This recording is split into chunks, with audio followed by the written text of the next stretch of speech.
Il faut que je partage avec vous la plus grande claque de ma vie d'entrepreneur. Et je peux vous dire que comprendre ça m'a beaucoup aidé à progresser.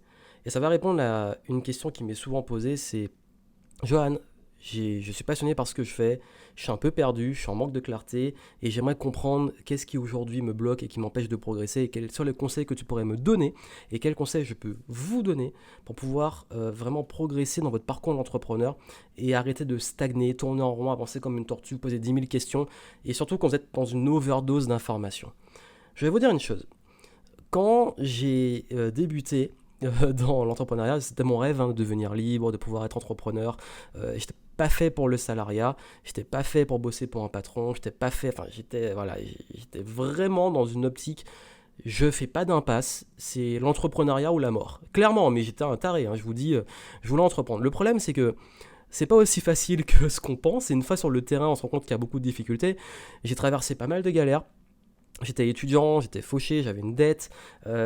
Tout ce que j'essayais au début, ça marchait pas. Et justement, ça marchait pas, ça marchait pas, ça marchait pas.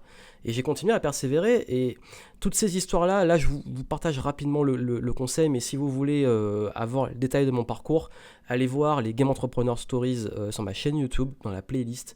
Et là, je raconte chaque étape, par où j'ai commencé et toutes les étapes. Vous allez voir l'enchaînement de galères que j'adore partager avec vous. Et justement, par rapport à ces galères, il y a eu un déclic qui est venu et qui a été salvateur pour moi. C'est le jour où j'ai compris que j'avais un gros problème, et je sais pas si vous l'avez. C'est que j'avais du mal à demander de l'aide. Mais vraiment. J'ai ce truc, je sais pas si c'est de l'ego ou mon côté très indépendant ou le côté je peux réussir par moi-même. J'ai vraiment ce truc de si j'ai envie, voilà, je vais réussir par moi-même, je suis le entrepreneur super-héros, ça va marcher, j'y crois, je persévère. Et tête dans le guidon, je fonce, je fonce, je fonce, je fonce, et j'ose jamais demander de l'aide. J'ai 10 000 questions, mais je pense que je vais trouver les réponses par moi-même, je prends 10 000 livres, des formations, etc. Et je rame, et je rame.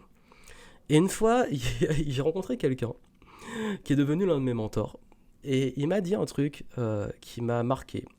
Parce qu'en fait, j'étais allé à un événement, il a donné une conférence, et après la conférence, je suis allé lui parler par rapport à ça.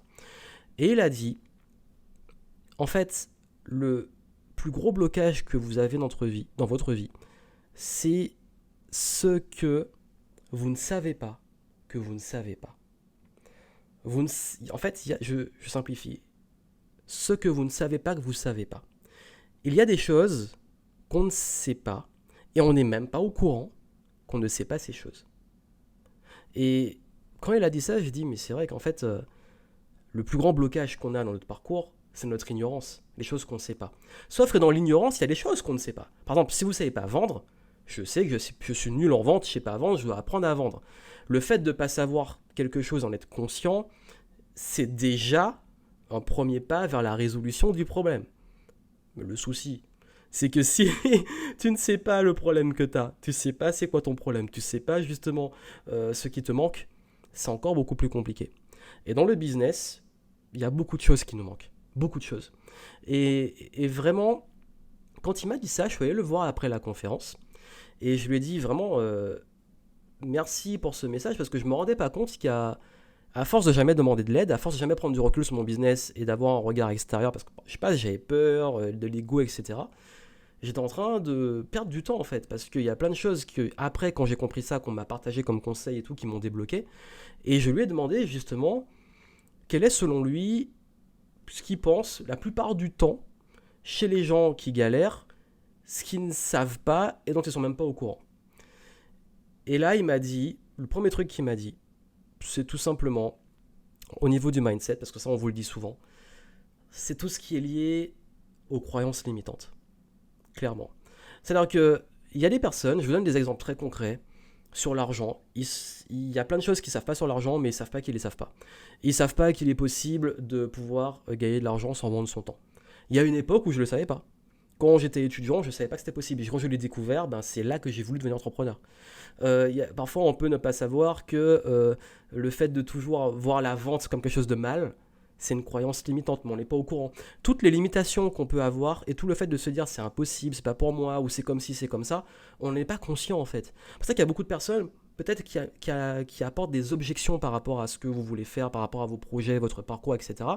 Et ça, vous pouvez pas en fait clairement vous débloquer dessus si constamment vous n'êtes pas conscient et que ces gens-là ne sont pas conscients de ce bullshitage quelque part.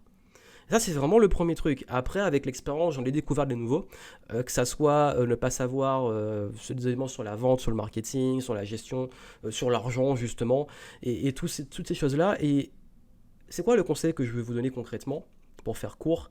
C'est justement qu'aujourd'hui, moi, ce que je fais maintenant, c'est que je prends toujours du recul avec vulnérabilité et le recul de demander de l'aide. Ça veut dire que je vais toujours, en allant vers les bonnes personnes, forcément, hein, c'est très important de sélectionner les bonnes personnes, en allant sur les bons mentors, les bons coachs, etc., je vais toujours rester, on va dire, dans l'humilité de comprendre qu'il y a des choses que je ne sais pas.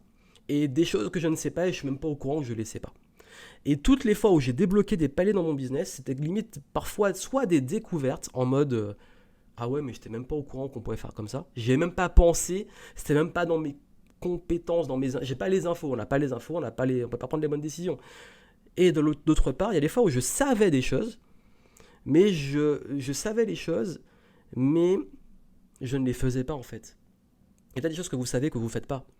Et ça, on n'est même pas conscient qu'on ne sait pas les faire ou qu'on ne les fait pas.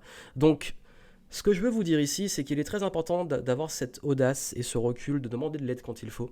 Et surtout, de ne pas hésiter à constamment, pas dans l'overdose d'informations, mais de toujours prendre du recul et rester au courant. Parce qu'on pense souvent qu'une fois qu'on a atteint un niveau, d'ailleurs, ça c'est vraiment de l'ego. Là, je pourrais me dire, hein, maintenant avec les résultats que j'ai, le business que j'ai, l'expérience que j'ai en marketing, j'ai plus rien à apprendre en marketing. Je passe mon temps à apprendre des nouveaux livres sur le marketing, sur la vente, sur le business, aller à des événements, etc. J'ai toujours à apprendre des gens, de ressources, etc. Parce que quand on a le growth mindset, on sait qu'on a toujours à apprendre. Et toute la vie, on apprend encore. Et beaucoup de personnes ne comprennent pas ça. Ils pensent que ils savent tout ou qu'ils n'ont rien à apprendre. Et en fait, le jour où vous arrêtez d'apprendre, vous arrêtez de grandir. Et quand vous arrêtez de grandir, ben, votre business arrête de grandir aussi. Et la meilleure façon d'apprendre, c'est aussi l'expérience des autres. Savoir demander de l'aide, savoir prendre du recul. Après, vous faites votre tri.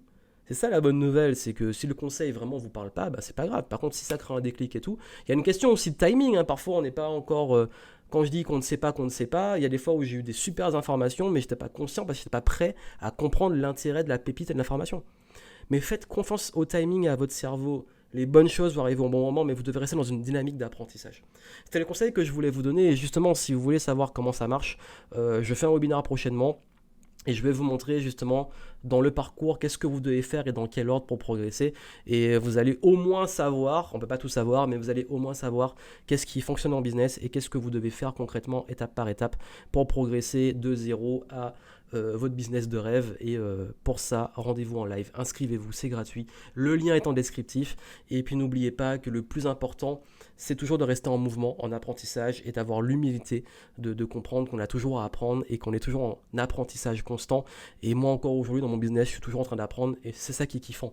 Parce que si je savais tout et que j'étais en palier, c'est bon, c'est atteint, je suis au sommet, je fais plus rien, je m'ennuierais un petit peu. Voilà. Donc allez, inscrivez-vous pour le prochain live et puis moi je vous souhaite plein de succès et je vous dis à très bientôt.